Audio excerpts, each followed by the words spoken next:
Here's a Pi 4, and I am just going to show you a case I got for it. It has standoffs, and you screw it in here. There's some airflow, but it's not the best.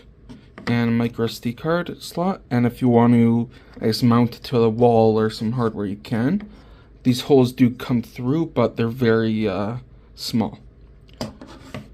So if you want to use a fan, this case needs a 30 by 30 millimeter fan.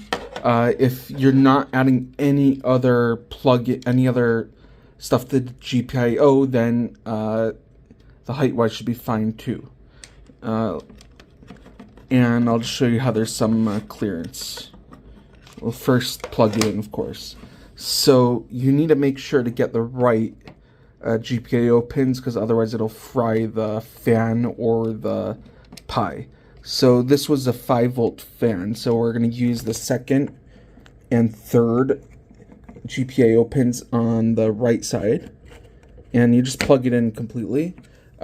These ones are powered on as soon as the device goes on and go off as soon as the device goes off. And I wasn't able to get PWM working in Home Assistant, and I don't think this one supports it either, but luckily this fan was quiet enough. Some other fans are very loud, and you could do this, but I wouldn't recommend it.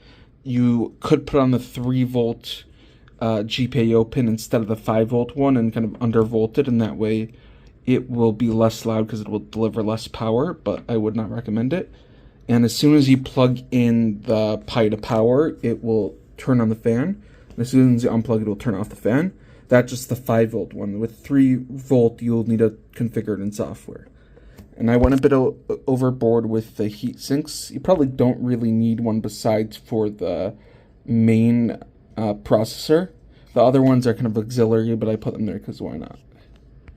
So here you go. You could plug it, like push the cable in a little more if you want, and then you slide the case closed, and you could see the fan here. Let's see if it'll zoom in.